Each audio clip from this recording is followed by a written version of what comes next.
GEVO seeks to reduce greenhouse gas emissions for the transportation industry through carbon abatement solutions. They believe that despite the rise of electric vehicles and hydrogen technologies, hydrocarbon fuels will continue to be significant in the long term. GEVO aims to transform renewable energy into liquid hydrocarbons as sustainable alternatives to petroleum fuels with a net-zero greenhouse gas footprint. Their primary market focus is on hydrocarbon fuels such as sustainable aviation fuel, or SAF, which they believe is the most economically viable approach for carbon abatement. Additionally, GEVO has commercial opportunities in RNG, gasoline blend stocks, diesel fuel, and other chemicals. There is a growing demand for SAF production due to factors such as the global air transport industry's goal of achieving net zero carbon emissions by 2050, the U.S. federal government's Sustainable Aviation Fuel Grand Challenge aiming for at least 3 billion gallons of SAF per year by 2030, and increasing state-level incentives for SAF in the United States. GEVO plans to capitalize on this demand using their ability to convert various carbohydrate feedstocks into renewable fuels and materials through fermentation and chemical processing. In particular with sustainably grown industrial field corn, which is an ideal initial feedstock for producing SAF due to its potential for high protein and vegetable oil production, as well as low carbon footprint when grown with climate-smart agricultural practices. The company plans to develop production capacity to meet demand for at least 1 billion gallons of sales in the next decade through two approaches: developing greenfield sites and leveraging existing ethanol plant capacity, which would need to be decarbonized and have hydrocarbon production installed. This is achieved using the concept of net zero projects, where renewable energy is converted into energy-dense liquid hydrocarbons that potentially achieve net zero greenhouse gas emissions across their life cycle. The process involves sustainably grown corn as input, with steps including fermenting carbohydrates into alcohol and converting it to SAF and other renewable hydrocarbon products. Net Zero 1, NZ1, is the name of GEVO's project in South Dakota that aims to create the world's first large-scale net zero emissions alcohol-to-jet production facility. The plant will produce approximately 65 million gallons per year of total hydrocarbon volumes and is expected to be powered by wind-based electricity. GEVO has completed value engineering on NZ1 and is proceeding with detailed engineering and modularization design for the project. They are currently refining project cost estimates with their EPC partners and plan to finance the construction of NZ1 at the subsidiary level using a combination of company equity and third-party capital. GEVO also plans to apply similar development and financing strategies to future net zero projects in order to grow SAF production. In October 2024, GEVO's Net Zero 1 project received conditional approval for a $1.63 billion direct loan facility from the U.S. Department of Energy Loan Programs Office. There is also the possibility of converting existing ethanol plants to produce SAF and other renewable hydrocarbon products, based on learnings from developing the NZ1 project. 3 critical factors are needed for this conversion: defossilizing energy, building a hydrocarbon production plant, and access to carbon capture and sequestration (CCS). It is believed that several ethanol plants could be suitable candidates for an alcohol-to-jet plant similar to the NZ1 project. GEVO has constructed its first renewable natural gas (RNG) facilities in northwest Iowa and aims to utilize RNG as a potential supply for their net zero projects, contributing to their long-term strategy to decarbonize SAF and other hydrocarbon fuels. They have received approval from the U.S. Environmental Protection Agency to participate in the Renewable Fuel Standard Program and received approval for a temporary pathway under California's Low Carbon Fuel Standard Program. They've sold RNG-based LCFS credits and RINs, and they aim to leverage their industry reputation and relationships to identify and execute new project opportunities while maintaining financial discipline in pursuing projects. GEVO claims their vertically integrated technologies and business systems provide a competitive advantage through access to multiple opportunities for cost reduction and market expansion in various industries. They state their extensive portfolio of patents and proprietary production technologies allows them to drive down the CI score of their products, address needs in the chemicals, food, feed, plastics, and materials markets, maximize margins with low production costs, deploy scalable and robust production technology, utilize Verity tracking, and benefit from modular production facility designs for rapid deployment. All advantages, GEVO explains, help them capture value through selling protein and vegetable oil, capturing biogenic carbon, and generating carbon value at different government levels. In the bigger picture, the renewable energy industry that focuses on liquid hydrocarbons benefits from carbohydrate feedstocks being abundant and ideal for use in renewable energy processes due to their widespread availability and productivity. With corn being an efficient source of carbohydrates in the U.S. Midwest, with potential value not just as a feedstock but also in food chain markets. In the future, other sources like sugarcane or cellulosic sugars could be utilized if they become cost-effective and have a good sustainability profile. As for the proprietary technologies for converting carbohydrates into SAF and other renewable hydrocarbons, GEVO explains there are 3 required technologies.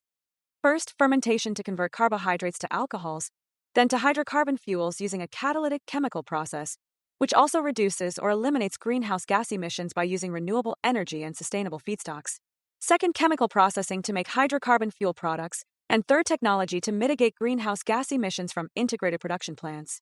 In total, there are 2 fermentation methods that produce ethanol or isobutanol, which can be used as building blocks for SAF and other products. To help with converting alcohols into SAF, GEVO has a partnership with Axens and collaborates with 06 Energy for decarbonization methods. Though in the past uncertainty has arisen over Axens technology due to possible challenges with scaling up the technology or its effectiveness on a commercial scale, along with high construction costs and production expenses that could affect profitability.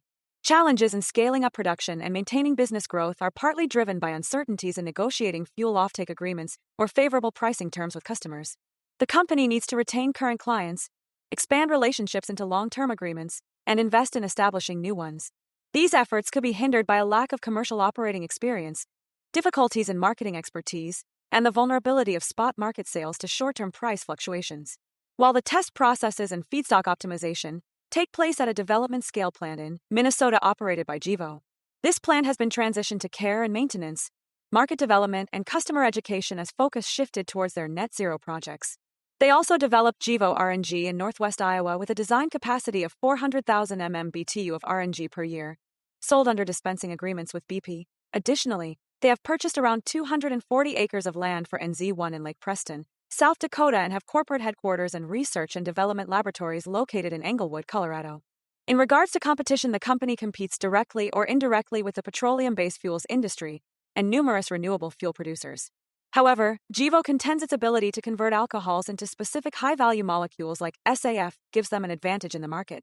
With over 300 global patents and licensed production technology, the company states they have strong intellectual property protection for their ethanol to hydrocarbons conversion processes, as well as for a proprietary fermentation yeast biocatalyst designed to efficiently convert various types of fermentable sugars into isobutanol, which they plan to continue improving.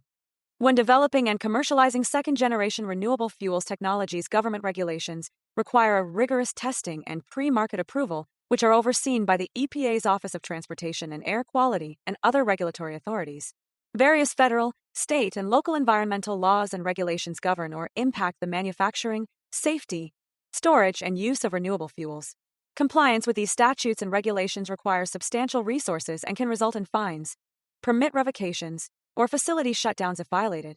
There is also a risk of liability for the investigation and cleanup of environmental contamination at owned or operated properties. New laws or increased enforcement could lead to additional expenditures. The Renewable Fuel Standard Program benefits GEVO's products, but there is no guarantee that any benefit could be gained from future systems to monetize carbon reduction values.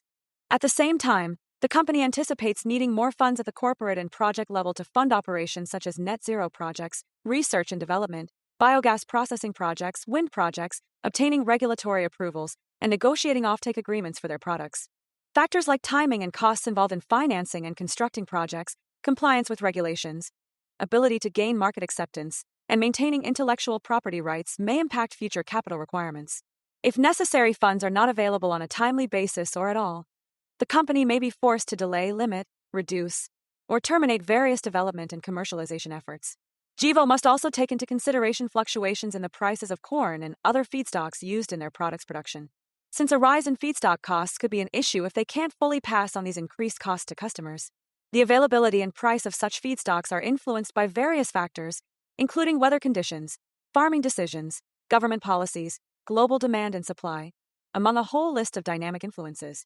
The company has also mentioned that fluctuations in petroleum prices and changes in customer demand patterns might lead to reduced demand for renewable fuels. This is because if oil prices fall, the revenues generated from renewable fuel products may decline, making them less commercially viable compared to petroleum-based fuels. As a result, the company may struggle to offer competitive prices for their fuels, potentially slowing or limiting market adoption and forcing price reductions to attract new customers or maintain existing demand. Furthermore, factors beyond the company's control, such as economic conditions, could lead to decreased demand for liquid transportation fuels. Then, in general, any decrease in the value of carbon credits related to their products might negatively impact the company's operations and cash flow, because the sale of their products depends on the worth of carbon credits under various regulatory regimes, which are subject to fluctuations beyond their control. In addition, a potential oversupply of low-carbon alternative fuels could also lead to a decline in carbon credit value. Also, something that is often overlooked is that GEVO's products, specifically SAF, have not been used as a commercial fuel in large quantities or for an extended period. As a result, there are product liability risks involved due to the potential for damage to engines or failure to meet performance expectations. If such issues occur, it could negatively impact market acceptance. While this is just a remote possibility for now, only time will tell how SAF performs in the long term. Moreover, the competitiveness of the company's products for fuel use, including RNG, depends on government economic incentives for renewable energy projects, which could change. These incentives include RINs, LCFS credits, RECs, rebates, tax credits, and other programs that promote renewable energy usage. Any reduction or elimination of these incentives, or changes in eligible renewable energy categories, could negatively impact the demand for and revenue from their products. Compliance with complex federal and state programs is necessary to generate revenue from these incentives, but non-compliance can lead to temporary restrictions or permanent loss of incentives, fines, sanctions, delayed registration/qualification, and potential liability. In order for GEVO's renewable natural gas (RNG) projects to benefit from RINs and LCFS credits, they must be registered and undergo regulatory audits. The company is required to register their RNG projects with the EPA and relevant state agencies and adhere to a voluntary quality assurance plan. This plan involves third-party audits and on-site visits to validate generated RINs and overall compliance with the Renewable Fuel Standard program. The project's failure to comply could result in penalties or termination of registration.